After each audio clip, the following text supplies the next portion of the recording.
নমস্কার জানাই সবাইকে। চলে আসলাম আরও একটা ব্লগ নিয়ে। আশা করছি সবাই খুব ভালো আছেন। মাঝে একটু দুদিনের ছুটি নিয়ে চলে গেলাম কলকাতার কাছাকাছি, জোকার থেকে একটু কাছে ইবিজা রিসর্টে। তো চলুন ভেতরে গিয়ে দেখা যাক। তো 2 ঘন্টার জার্নির পরে আমরা পৌঁছে গেলাম রিসর্টে। দেখুন চারিদিকে সবুজ আর সবুজ, কি অদ্ভুত লাগছে, চোখে যেন শান্তি। চেক ইন করে ঢুকে গেলাম। আমাদের রুমের নামটা ছিল গ্রিন রুম এক্সিকিউটিভ। ট্যারিফ সব আমি ডেসক্রিপশন বক্সে দিয়ে দেব। তো এই হলো একটা ছোট্ট রুম ট্যুর।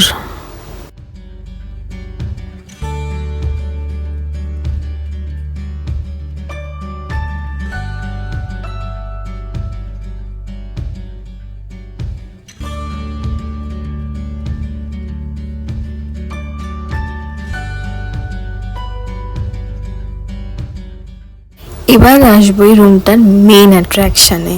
এই ভিউটা জাস্ট অসাধারণ। চেক ইন করে আমরা সোজা চলে গেলাম ওদের রেস্টুরেন্টে।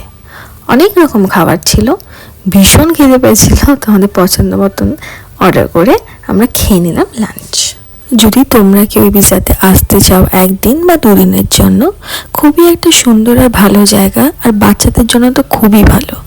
অনেক রকম অ্যাক্টিভিটিস আছে, যেরকম বোটিং, শুটিং, তারপরে সুইমিং তো আছেই, তাছাড়া বাস্কেটবল, ব্যাডমিন্টন এসব কিছু আছে। আর তাছাড়াও আছে ওদের একটা কিডস রুম, যেটা আমার ভিডিওতে একটু পরেই দেখতে পাবে।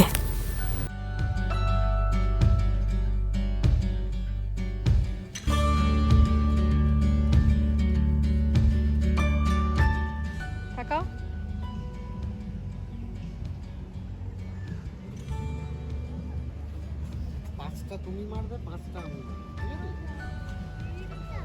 তুমি মারবে? হ্যাঁ?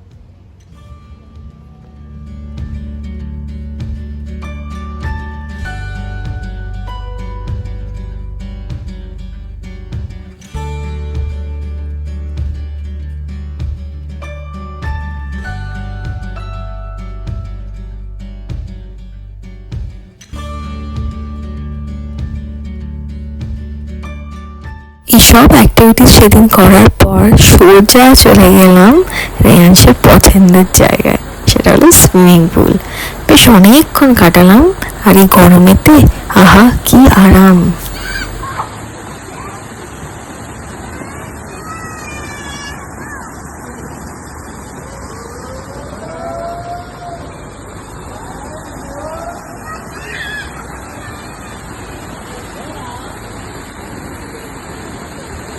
কি করবে? কি হলো?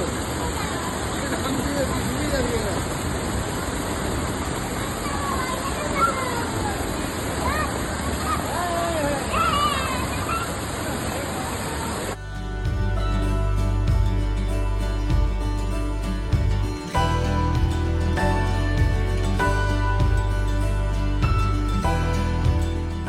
পরে ডিনার করে একটু খেলে নিলাম বাস্কেটবল।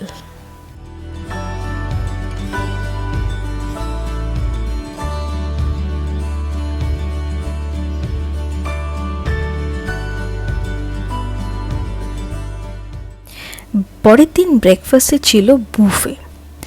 তো এবার যেই যারা রুম নেবে তার সাথে লাঞ্চ ডিনার ইনক্লুডেড থাকে, বাট আমরা খালি কমপ্লিমেন্টারি ব্রেকফাস্ট দেওয়ার রুম নিয়েছিলাম।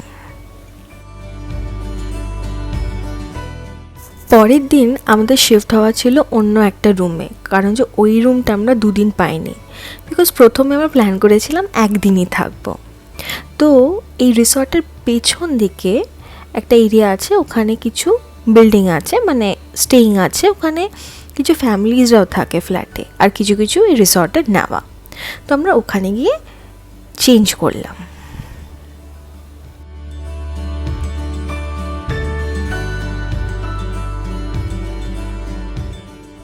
এই প্রপার্টিটা বিশাল, আর এরকম যখন ব্যাটারি কার করে অন্য স্পটে যাচ্ছিলাম খুব সুন্দর লাগছিল। আর বলে রাখি, এই রিসর্টের ভেতরে একটা মন্দিরও আছে।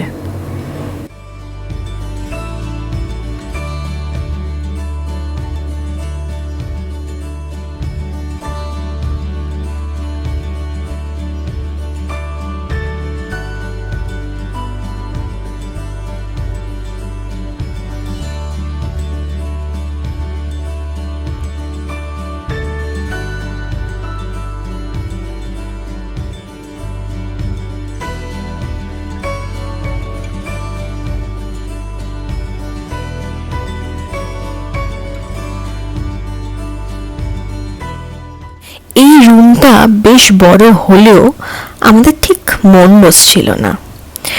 আগে যে রুমটাতে ছিলাম সেখান থেকে রেস্টুরেন্ট আর সুইমিং পুল খুব ইজিলি অ্যাক্সেসিবল ছিল, আর বেশ নিট অ্যান্ড ক্লিনও ছিল। এইটাও নিট অ্যান্ড ক্লিন, কিন্তু অতটা পছন্দ হচ্ছিল না। তখন আমরা রিসেপশনে ফোন করে রিকোয়েস্ট করলাম যে যদি থাকে ওই রুমটা ফাঁকা তাহলে আমাদের দিতে। তো যেরকম বললাম তেমনি কাজ, পেয়ে গেলাম ফাঁকা, আর চলে আসলাম আমাদের পুরনো রুমটায়।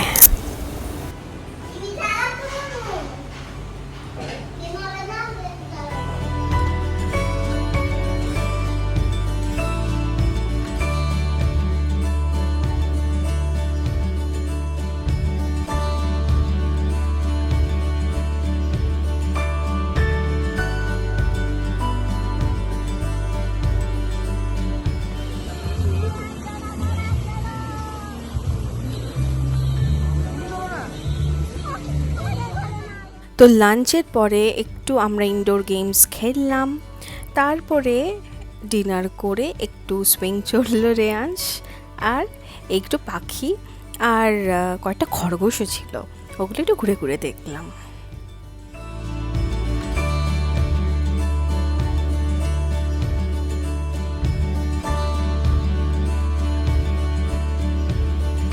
তো আজকে আমাদের চেক আউট করা পালা, আজকে হলো স্যাটারডে। তো বেরোবার আগে ভাবলাম একটু ঘুরে দেখি, ভীষণ রোদ ছিল। তো ব্রেকফাস্ট করার পরে একটু এদিক ওদিক ঘুরে দেখলাম, আবার পাখি আর খরগোশকে দেখতে গেলাম আমরা, আর রেয়াংশ একটু কিডস রুমে গিয়ে একটু খেললো। তারপরে একটু স্ট্রোল করে আমরা চেক আউট করে নিলাম। খুব সুন্দর হসপিটালিটি, খুব সুন্দর খাবার দাবার, একদিনের জন্য খুব ভালো।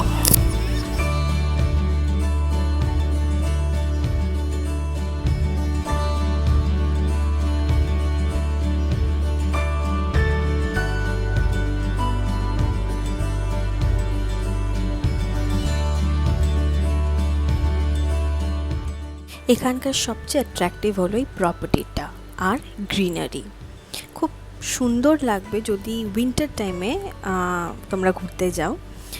সামারে আমরা একটু ব্রেক চেয়েছিলাম বলে গেছিলাম, খুবই গরম ছিল, কিন্তু উইন্টারের জন্য Ibiza is a perfect spot for a gateway.